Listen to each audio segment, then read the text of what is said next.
are you ready to bake? You've done your stretch and folds. You have maybe put your dough in the fridge overnight and you're ready. You just need a big old Dutch oven. Maybe your grandma, your friend, your neighbor, whoever. It works really, really well. I would always preheat the oven ahead of time. Make sure your pan's really hot, not for your fingers, but for your bread. Yay. I got one of these. Santa brought me this. I love it too because it allows me to drop an ice cube into my Dutch oven, creating more steam for my bread. And I have had a lot of success. Thank you, King Arthur. Not benefiting from this, but great tips.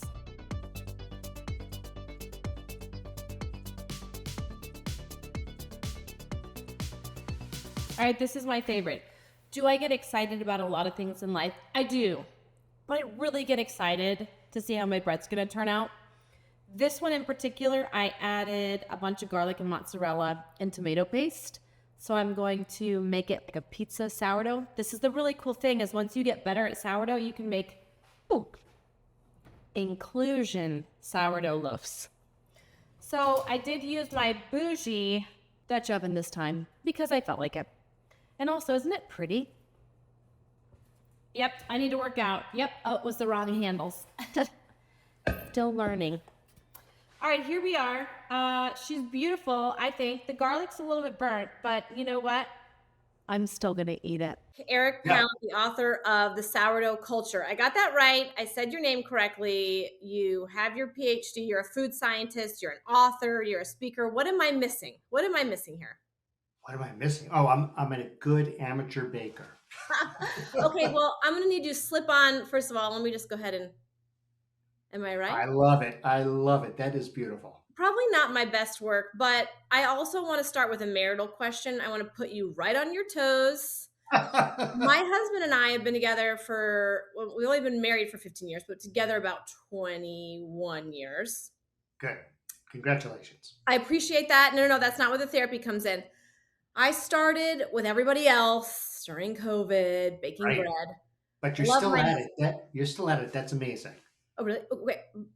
Again, my husband rolls up last night with a package in his hands, and he opens it up, and it's a starter that he bought online. And I swear on everything that I own, there are no words. I thought very negative thoughts. I thought, This is it. 21 years. We made it this far. You got to go out the back door. I never want to talk to you again. What type of punishment does my husband deserve for not using my sourdough starter? And it has to be a PC punishment because this is, in theory, going on a political website. Oh, it's easy. It's easy. You make him eat store-bought bread. Done. The Wonder Bread, the circus bread. Yeah, he'll come right back to you on his knees. Okay. All right. Well, that's what I'm going to do. This is going to go straight to the dogs and the chickens. It's a beautiful bread that I have in my hands, but I just wanted to get some marital advice. You have a myriad of titles. I just didn't know if marriage therapist was one of them. Just ask my wife and she'll tell me what I should say. Perfect. Okay, I'll text her. So, as I mentioned, I geeked out on some of your lectures online. Yeah. The sourdough craze, it's cyclical, right? I mean, sourdough very much so. People don't understand. Sourdough has been around for long before. I mean, even the Roman Empire. Take me back. I don't know, 6,000 years.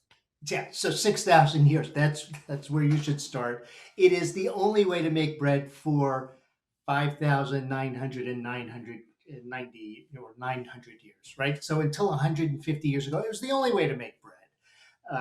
And then we get the idea, science catches up and says, you know what's making this glop, right? And you've got your own little bottle of glop that smells a little weird and does magic when you put it into flour and water. It just magic.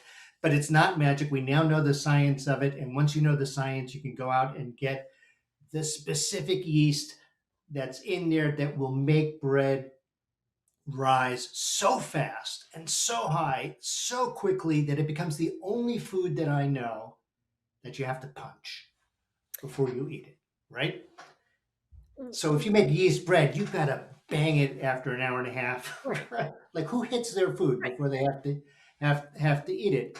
But it's driven by like if you're going to make a profit at something, you got to be quick. You have to have good turnover. You got to make product move off the line as fast as possible. So we all move to yeast and persuade Americans that that stuff that they buy in the store that's sliced and perfect and all that is bread. But you make bread, Liz. Like, what's the difference? Who killed bread? Because I mean, I know you think it's.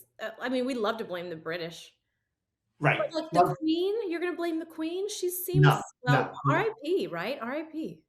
No, it's not the Queen. Though the British invent how to make bread very fast. So there's something called the Chorleywood process, named after the village of Chorleywood, where they figured it out. But they don't get the blame. In my opinion, and here we're going to cross right into politics. It's capitalism.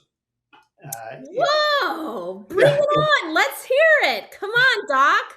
All right. So it's the Taco Bell model of making a profit. So Taco Bell doesn't make the best Mexican food in the world. They make the fastest Mexican food in the world that gives them a profit of a half a penny per taco, and you can stay in business if you sell billions of tacos. And the same is true with bread. Like, you can make sourdough bread yourself, but it takes you 2 days. And where's the profit if you can if you have to do it by hand and do it in 2 days, and then there's this little beautiful artisan loaf that costs $12. If you can mechanize the whole thing, get this super powerful yeast, blow up bread in an hour and a half, you can move from mixing ingredients together in a mixer that holds 3 tons of dough and mixes it up in a minute and a half, and get it through the ovens and up through a spiral cooler, right? In 4 hours, you've got it in a bag. And so you can charge just a minuscule amount of money more than it costs you to make, but turn out billions of them if you can persuade people to eat that stuff. Well, then, I mean, Doc, capitalism killed all natural food choices. Yeah, that and sort of, I would go so far as to say science in general. So you're probably just old enough to remember the 60s or 70s. And Oh, I'm only 20. yeah, well, exactly. So your grandparents would have remembered, right? And that was when we decided in the 60s and 70s, it was the height of the space race, right? We're racing the Russians to see what we can do with the most technology. And two things happened that I really can't stand. One is that we started eating TV dinners and drinking Tang because astronauts did it, and that was the best thing possible. And then we turned our architecture into spaceships. That was the era. If you've ever been in a 1970s buildings that had no windows, right? Or no windows that opened. Like, why do we need to have nature or the environment or a breeze come through here if we can control the environment like a space capsule? And so you've got this technological revolution, and you've got the ability to make food that's not really food, And, right? and quickly and efficiently and cheaply. There you go. Okay, so now we're seeing this trend started, Yeah. as you mentioned. I mean, I kind of know your observations because I've listened, but are we getting back to basics? So when you hear people making sourdough, is this deeper for you? Is this sort of an anti-capitalism movement, or is it people getting back to basics, or is it that we have a sense of, well, everything is manufactured, so I want something that I can at least feed my family that's not? Or is it all of those things?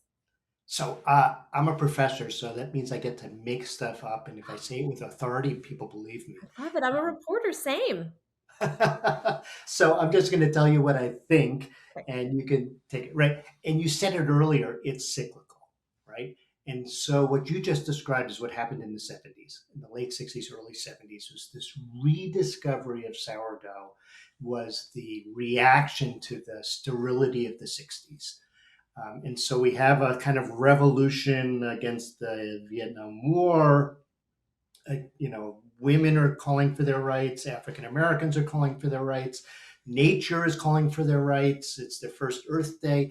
And in that movement, we're going to go back to organic food and real food made from food. So that's the first wave of sourdough. And I won't give you all the waves that have happened since then. It's like coffee, right? It used to be that, I'm from New York. You get a cup of coffee. It was, it was $1 and they could refill it forever. And then there was a first wave of coffee and a second wave of coffee. And now you get fancy coffees. But with bread, we see these cycles come back.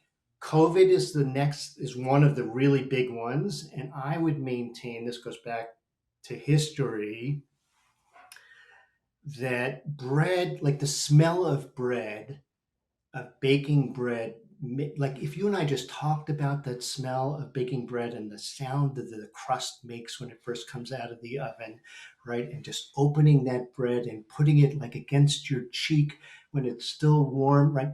Everybody listening to this is starting to salivate, right?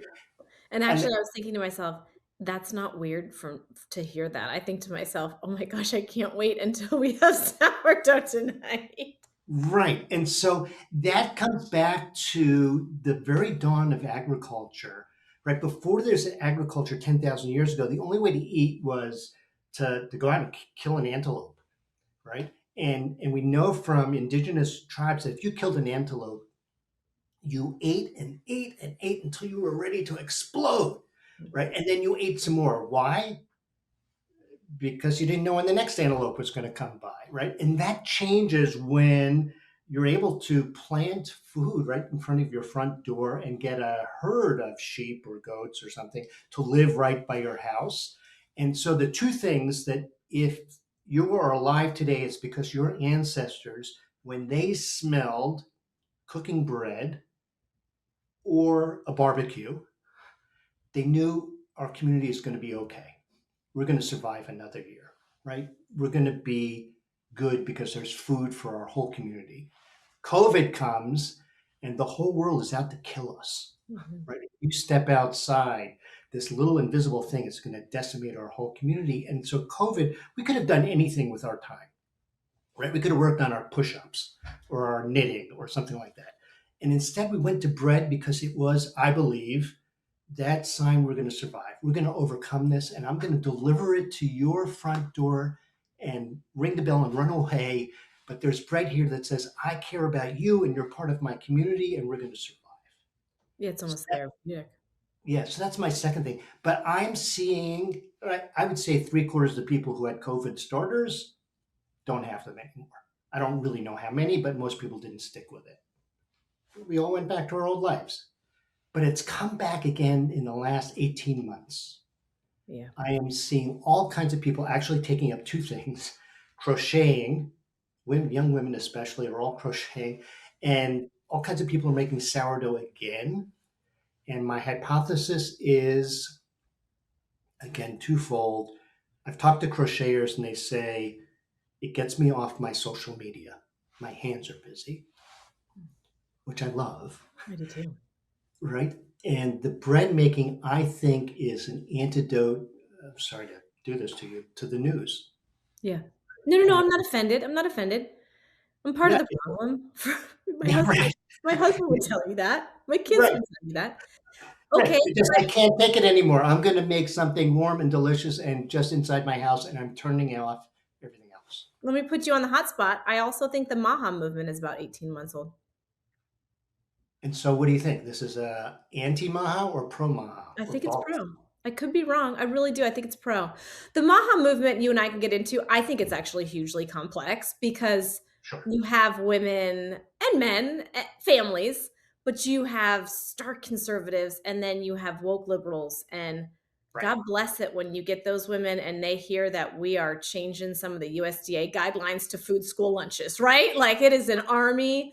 It is, I could think of some Braveheart analogy of them in the battlefield, but it is so perplexing to me because you can't put a profile on a woman. In my observation, again, I'm welcome to criticism and argument, that you can't put a profile on women in the MAHA movement. Interesting. I haven't tried, but yeah, that's what I'm going to spend the rest of my afternoon thinking about. Okay, well, I appreciate that. And this, I'm kind of bouncing around here, but when I was listening to your lecture and you talk about capitalism, and I could be wrong, again, correct me, did the Roman Empire make sure that everyone had a starter in their house? Was I right about that? Are you right? So not a starter, but even better than a starter. And here we're going to go right back to politics. I like it. Bring it on.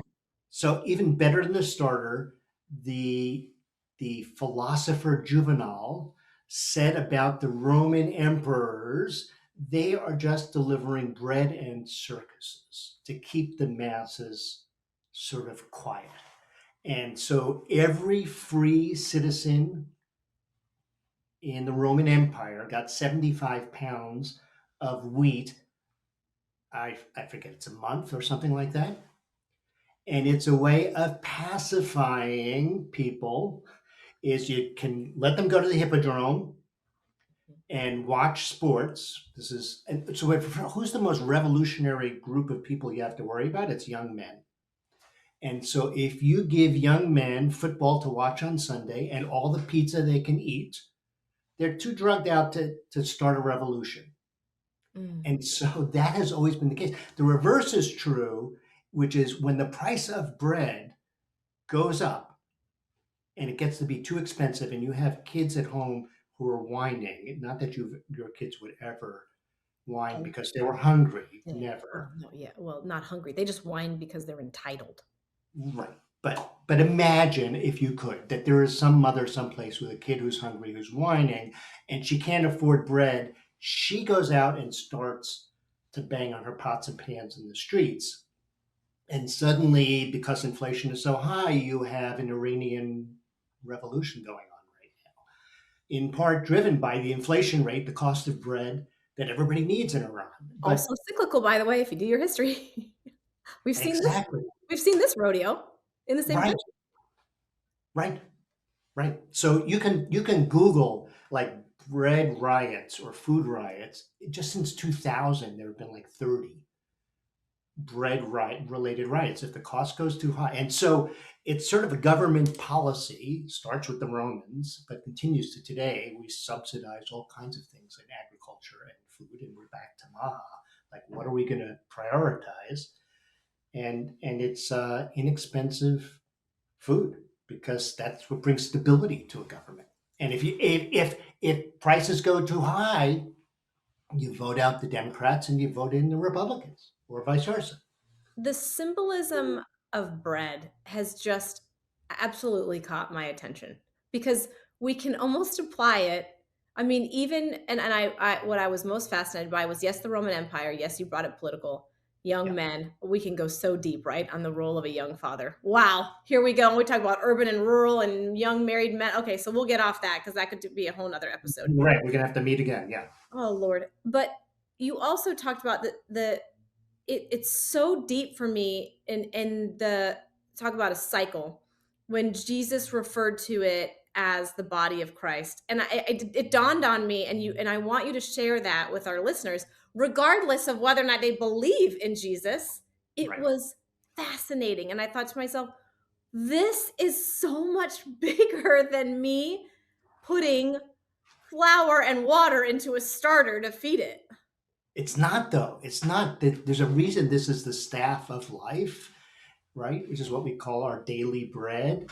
And I'm not Christian, but I think about this a lot, that Jesus picks two things when he says, this is who I am. Right? He could have picked anything, but he picks, my body is bread and my blood is wine. Both products of fermentation, right? And fermentation is, putting aside what we know is happening now, and Louis Pasteur gets credit for figuring that out, is either magic or religion. You start with grape juice and you end up with something that's totally sublime, or you start with dough, which is inedible, and you end up with this thing that makes your mouth water, right? And if in Roman times everybody had a sourdough starter, they knew that this lived forever. Right? Sort of like Jesus. It's sort of forever and can be shared with anybody, with your neighbors. Like, I can give you some of my starter, I can give you some of my Christianity. And this is an analogy that everybody would have just known and had an aromatic response to, right? There's this bubbling jar of magic in everybody's kitchen table. Well, and it Right. sustains life. So you don't, when you have that screaming child or your offspring, you have something that will sustain them. And every parent knows all you really want to do after you have children is sustain life for them. Right. So, And that first, I mean, you're a baker, so you know when it first comes out of the oven and you have that first bite, it is a religious experience. yeah. Oh, and you just feel like you cracked the Da Vinci codes. I mean, I feel like Right. I was on top of the world, which is also why for the first time in 20 years when my husband bought that starter, I said, "Okay, this is it. Drawing up the papers." It was a good run, all right? And Right. you still do it for me, but not anymore. All right? I'm done with you.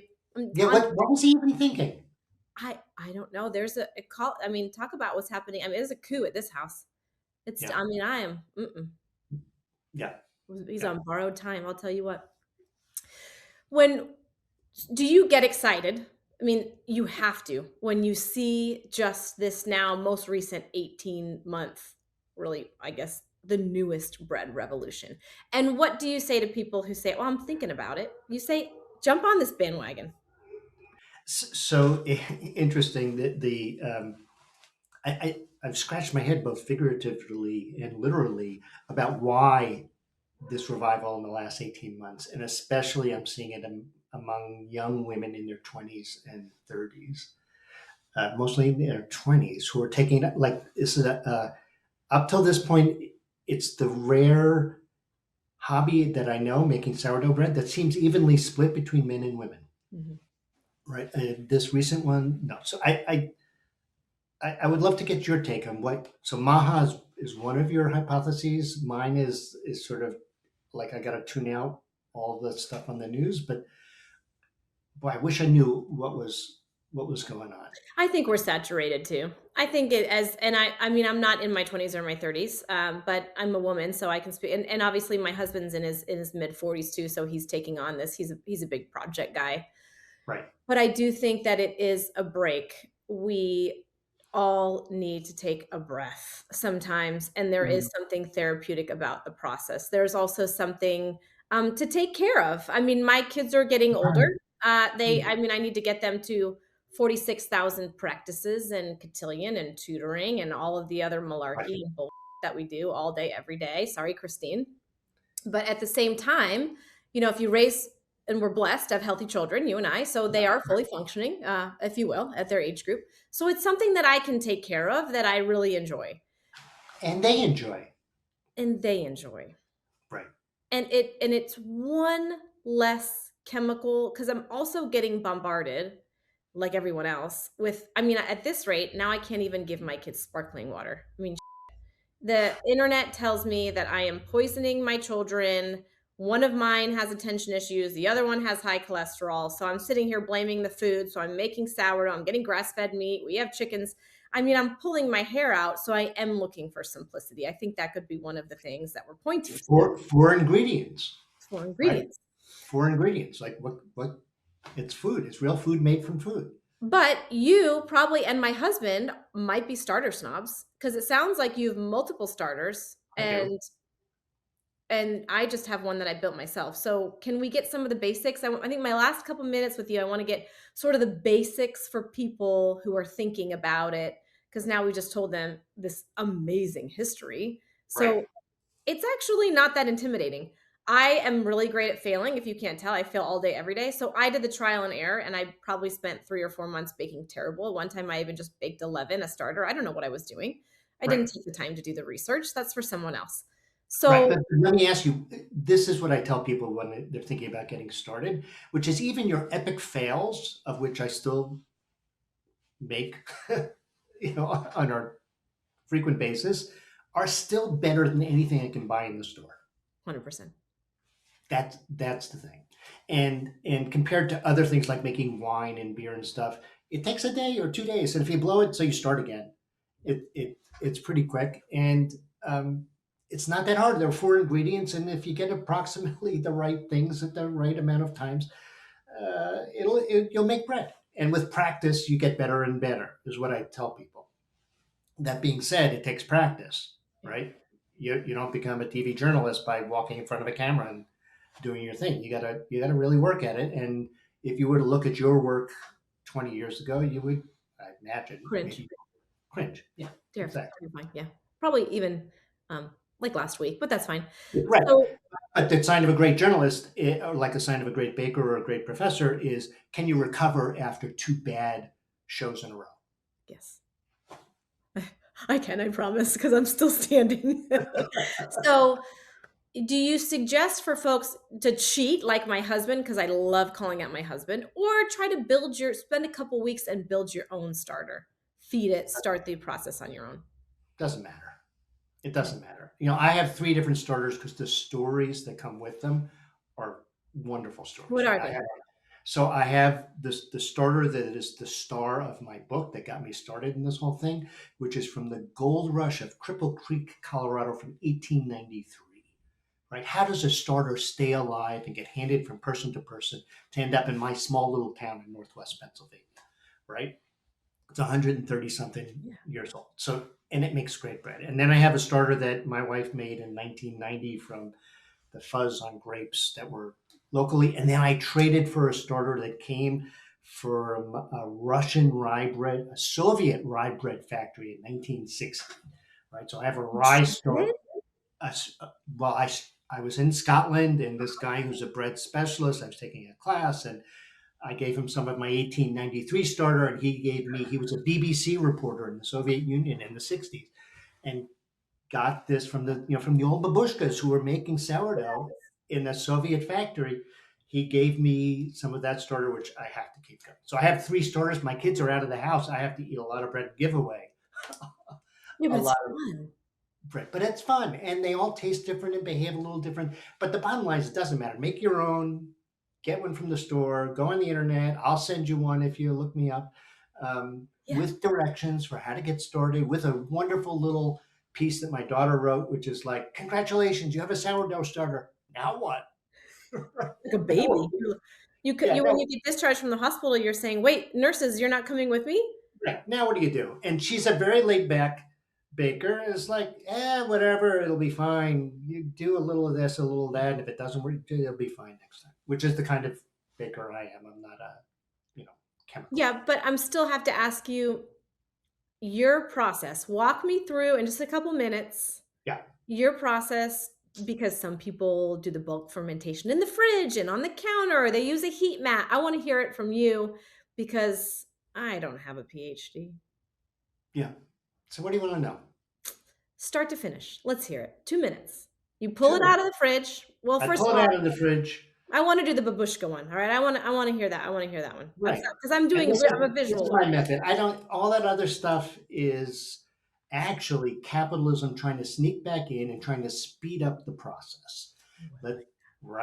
Let's get a heating mat and a little blanket and a little electric thing underneath, and it makes it go faster. To me, it's like people who walk their dogs in strollers. It's like, you know what I see when I see those people? I think to myself, I could use a stroller. Right, you could use a stroller, but the dog doesn't need a stroller, and your sourdough starter doesn't. They have double the legs. They have double the legs. Yeah, right. Fine. But there are really 5 ingredients in sourdough that make great sourdough. There's water, which everybody has, your sourdough starter, flour, and you can play games with different kinds of flours, and that makes for fun. And the inclusions we talked about a little bit, which is you want to throw in some nuts, try throwing in some nuts. You want to throw in, I bet this would be good with raisins. Let's try raisins, But the 5th ingredient is thyme.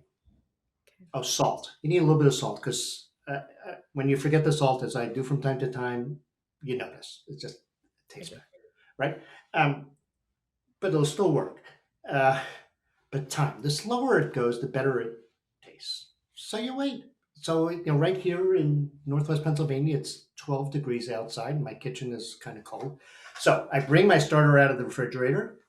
I pour it into a bowl. I put some water in it and schmurtle. That's my daughter's term, schmurtle. Love a good schmurtle. Yeah, with a spoon. I add some flour. I wait 12 hours. In the afternoon, the evening, it could be the other way. I could take it out in the evening and schmurtle at night, and then do this process in the morning. I put the rest of my ingredients in. I follow somebody's recipe. You can go to the internet and find 1,000 sourdough recipes now. It says put in this much flour and this much water, and as long as you're close, it'll work. We have this new stretch and fold method. Everybody's do stretch and fold. Oh God. I heard if you don't stretch and fold, you're just going to kill it.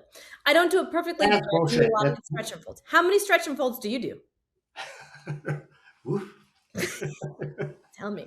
Yeah. I do 4. Over the But course I don't need any more. I There's don't, no need any. I don't That's need a lot it. of things, and I don't need. I don't need with an N, and I don't need with a K. Right. So But I that's do a like big stretch and change. folds. Right. So you do 4 stretch and folds over the course of a couple of hours. You let it rise, and then you shape it, or you put it in a nice little bowl, right?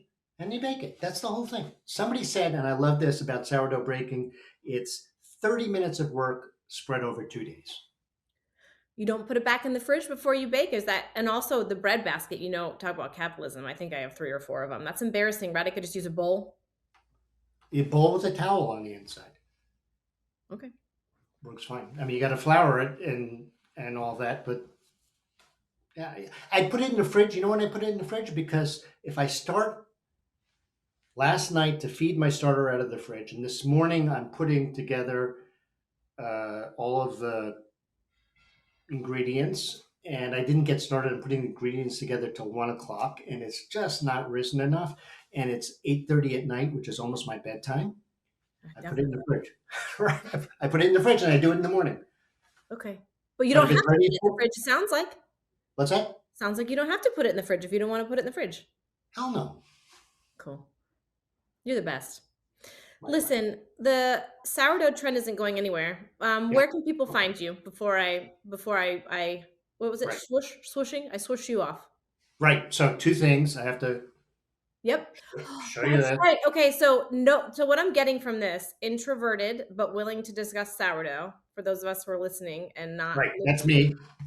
But we you can can find- ask you no other questions except for sourdough. Although I did make you talk about politics, and I appreciate that because politics bleeds into everything. I know, but this is what I love, right? Bread and politics are really the same. And beer too. Prohibition. The last point, beer is made with exactly the same species of yeast as bread. Saccharomyces cerevisiae is its name.